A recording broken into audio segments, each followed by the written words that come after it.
Sa tensyon sa China, ipinadala ng Australia ang pinakamalakas nitong higanteng barko sa Pilipinas.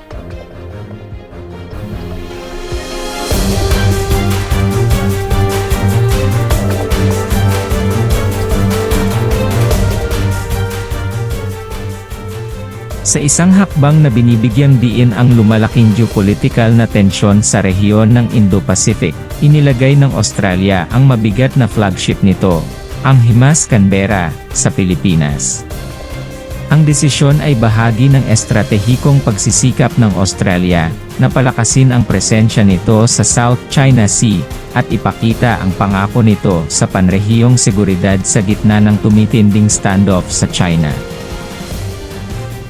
Ang HIMARS Canberra, isang napakalaking at makabagong amphibious assault ship, ay dumating sa Subic Bay, Pilipinas, kasunod ng magkasanib na kasunduan sa pagitan ng Australian at Philippine government.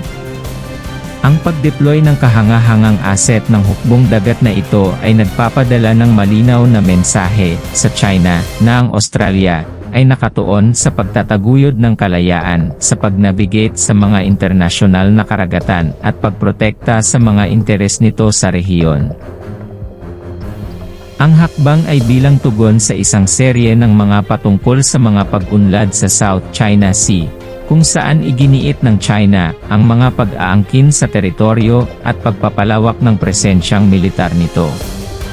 Ang mga pagkilos na ito ay nagdulot ng pagkaalarma sa mga kalapit na bansa, na humahantong sa pagtaas ng pagpapakita ng puwersa ng Australia, at iba pang mga bansang katulad ng pag-iisip.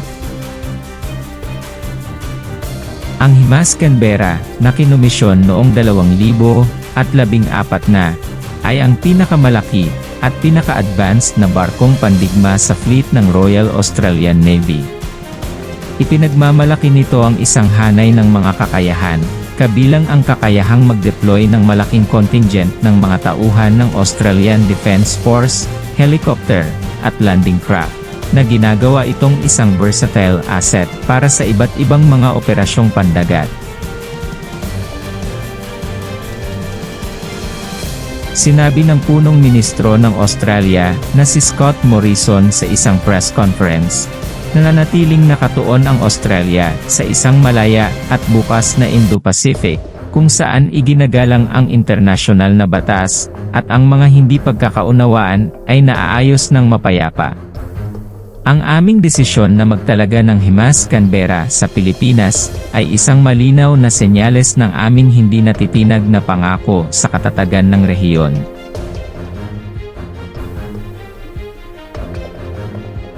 Malugod na tinanggap ng Pilipinas ang deployment ng Australia, kung saan sinabi ng Pangulo na ito ay isang patunay ng malakas na partnership ng dalawang bansa.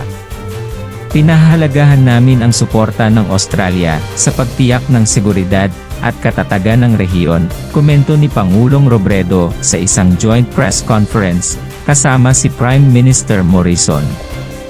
Ang hakbang na ito ng Australia ay kasunod din ng isang kamakailang insidente na kinasasangkutan ng isang Chinese naval vessel na nananakot sa isang barko ng Philippine Navy malapit sa pinagtatalunang Scarborough Shoal.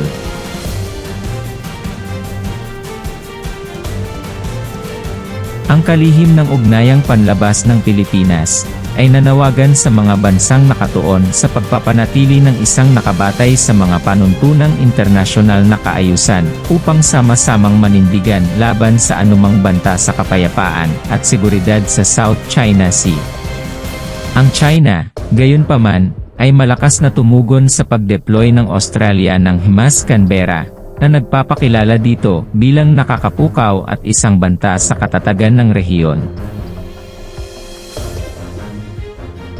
Sa isang pahayag na inilabas ng Chinese Foreign Ministry, ipinahayag ng tagapagsalita na si Hua Chunying ang matinding kawalang kasiyahan ng China sa hakbang.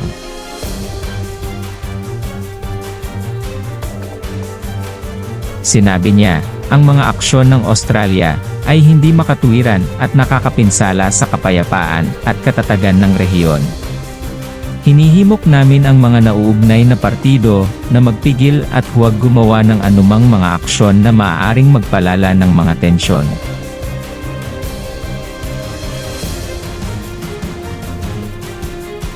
Ang Estados Unidos, na nagpapataas din ng presensyang militar nito sa South China Sea, ay nagpahayag ng suporta sa desisyon ng Australia. Ang kalihim ng Estado ng Estados Unidos, si Antony Blinken, ay muling pinagtibay ang kahalagahan ng alyansa ng US-Australia, at nanawagan para sa isang nagkakaisang frente, sa pagtataguyod ng isang malaya at bukas na Indo-Pacific.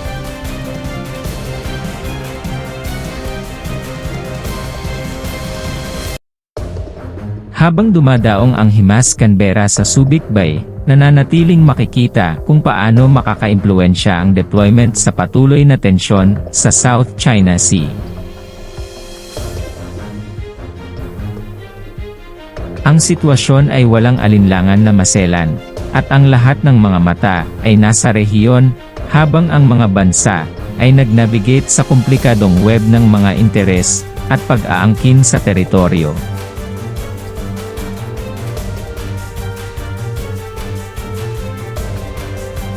Sa gitna ng tumitinding tensyon na ito, ang paglalagay ng Himas Canberra ay isang matapang na hakbang na nagpapahiwatig ng determinasyon ng Australia na protektahan ang mga interes nito at itaguyod ang internasyonal na batas sa isa sa mga pinakapinaglaban at kritikal na rehiyong pandagat.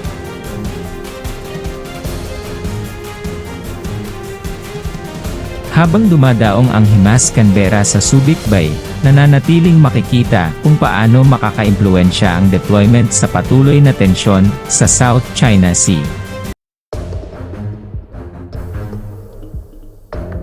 Ang sitwasyon ay walang alinlangan na maselan, at ang lahat ng mga mata ay nasa rehiyon, habang ang mga bansa ay nag-navigate sa komplikadong web ng mga interes at pag-aangkin sa teritoryo.